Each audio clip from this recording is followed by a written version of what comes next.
In every group, there is always a guy who farts all the time. And I know it's quite disgusting. But to think about it, fart is really an amazing topic. So let us talk about farts today.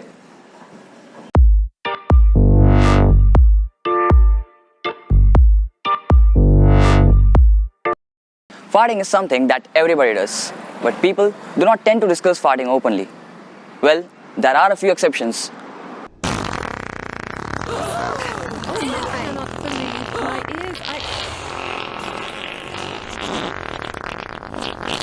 Whoo, boy, who let the frogs out, huh?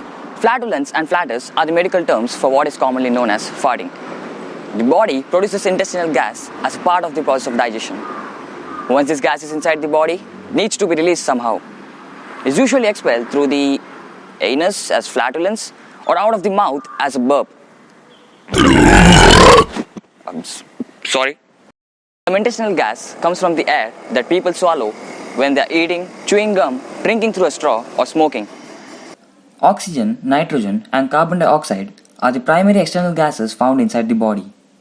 They make up what is called as exogenous air. Intestinal gas is produced within the body when bacteria in the colon break down the food. This is called endogenous gas. Endogenous gas consists mainly of hydrogen and for some people methane. It also contains small amounts of hydrogen sulfide and ammonia, which make farts smell bad. I mean real bad, like an average person farts about 12 to 25 times a day, out of which only one person smells bad. Well, it would be a different case if you haven't pooped for a couple days. The gases produced largely depend on the food that you eat.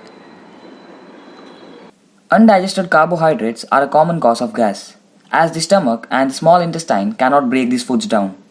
Instead, these carbohydrates move into the large intestine, where bacteria begin to break them down, releasing intestinal gas in the process.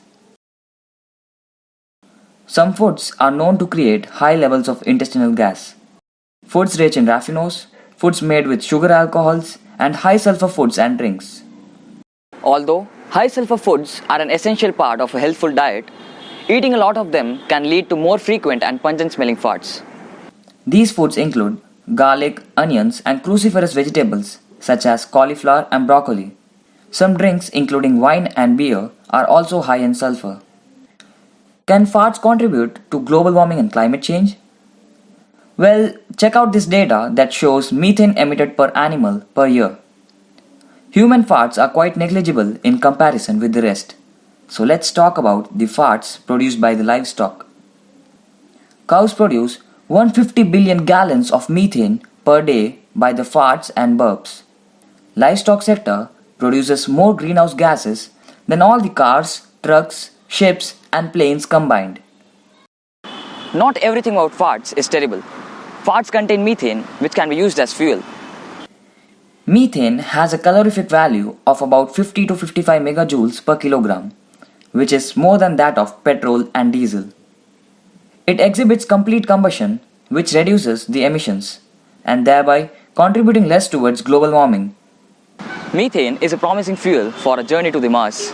Methane is more stable than liquid hydrogen, today's most common rocket fuel, and can also be stored at more manageable temperatures.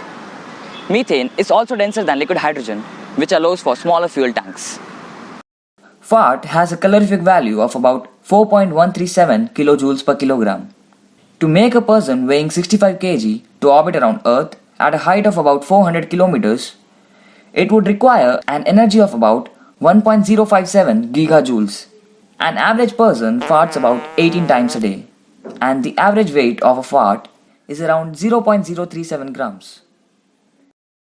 Based on this, we would need the fart of about 352 billion people. Now, that's a huge number. This means that it would take around 50 days for all the people on the earth to make the person orbit around our planet. What would happen if we don't fart or hold in a fart? Although farting can bring a lot of embarrassment, but actually is a sign of good health. According to health experts, you should never hold in a fart.